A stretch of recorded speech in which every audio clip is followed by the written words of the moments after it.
Did you know that the single most pivotal moment in all of human history happened not on a battlefield, but in a garden? It wasn't a war or a revolution, but a quiet conversation. This is the story of the first temptation, the choice that changed paradise and our world forever. In the beginning, there was perfection. The Garden of Eden was a masterpiece of creation, a world without sorrow, fear, or death.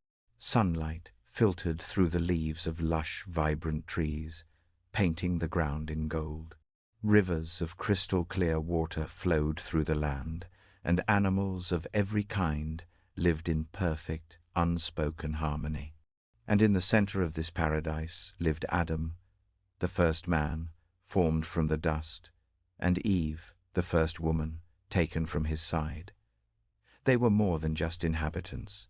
They were caretakers. They walked with God in the cool of the day, a perfect, open communion. They knew no shame, no guilt, no fear. They had only one rule, one single prohibition.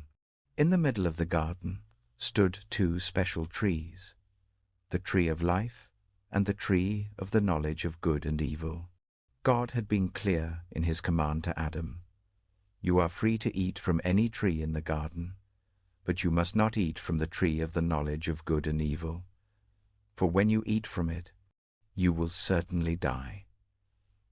It was a simple test of trust, a single boundary in a world of absolute freedom, but paradise had an intruder.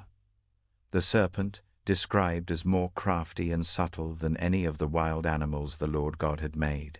This was not just an animal.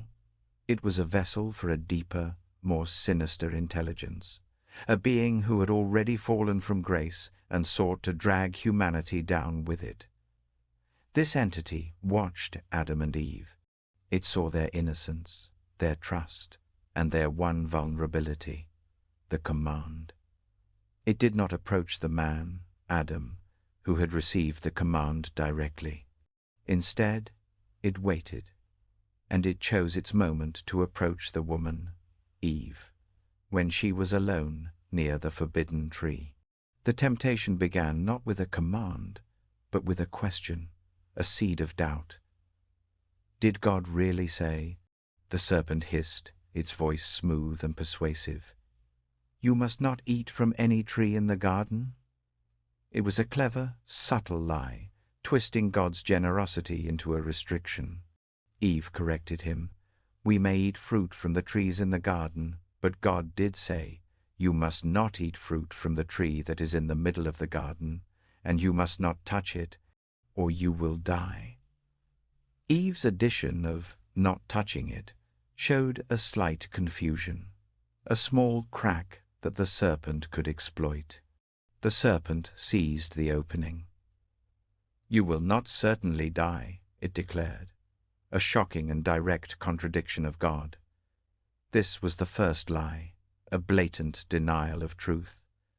For God knows, the serpent continued, leaning in, that when you eat from it, your eyes will be opened, and you will be like God, knowing good and evil. This was the poison. The serpent offered not just fruit, but godhood. It reframed the situation entirely. God was no longer a loving provider, but a jealous gatekeeper, selfishly withholding true power and wisdom. The serpent was suggesting that God was afraid of humanity becoming his equal. Eve stood and looked at the tree. She saw that the fruit was beautiful, a vibrant red hanging heavy on the branch. It looked good for food, and the promise, desirable for gaining wisdom. The serpent's words echoed in her mind, like God, knowing good and evil. What was so wrong with that? She was promised enlightenment, not death. The warning from God seemed distant and abstract, but the fruit was right there, solid and real. She reached out her hand, plucked the forbidden fruit, and she took a bite. The world did not end. The sky did not fall. She felt the same, but different, a new awareness. She then turned to her husband, Adam, who had been with her, silently watching, and she gave some to him. And he, without question, without protest, took the fruit from her hand and also ate. In that instant, everything changed. Their eyes, as the serpent promised, were opened. But what they saw was not godhood. They saw their own nakedness. For the first time, they felt a flood of new, cold emotions. Shame, guilt, fear. The pure innocence that had clothed them more surely than any garment was gone, ripped away. They saw each other in a new light, not as extensions of each other, but as exposed, vulnerable individuals. They scrambled into the bushes, frantically gathering fig leaves, sewing them together to make coverings. The perfect harmony was broken. The silence of the garden was no longer peaceful. It was heavy with dread. And then they heard it. The familiar sound of the Lord God walking in the garden in the cool of the day. Before, this sound meant joy and communion. Now it meant terror. Adam and Eve, the masters of the garden, hid themselves among the trees, cowering like frightened animals. God called out, his voice echoing in the suddenly silent garden. Adam, where are you? It was not a question of location, for God knew where he was. It was a question of state, a chance to confess. I heard you in the garden, Adam replied, his voice trembling. And I was afraid because I was naked, so I hid. God's next question cut straight to the heart, removing all escape. Who told you that you were naked? Have you eaten from the tree that I commanded you not to eat from? The moment of truth had come. This was Adam's chance to take responsibility. But he did not. He blamed. The woman you put here with me, she gave me some fruit from the tree, and I ate it. It was a double accusation, blaming both Eve and God himself. Then the Lord God said to Eve, "What is this you have done?" Eve, in turn, mirrored her husband's response. The serpent deceived me, and I ate. The cycle of blame was complete. The excuses did not matter. The choice had been made. The act was done. Judgment was swift and absolute. God first cursed the serpent, condemning it to crawl on its belly and be an enemy to mankind, promising a future conflict between its offspring and the offspring of the woman.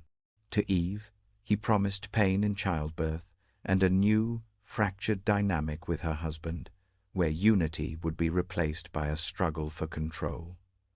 To Adam, he cursed the ground itself. No longer would paradise provide freely. Cursed is the ground because of you, God declared. Through painful toil you will eat food from it all the days of your life. It will produce thorns and thistles for you. Man would have to sweat and to work the stubborn earth for his food, only to return to it in death. For dust you are, God said, and to dust you will return. Mortality had entered the world.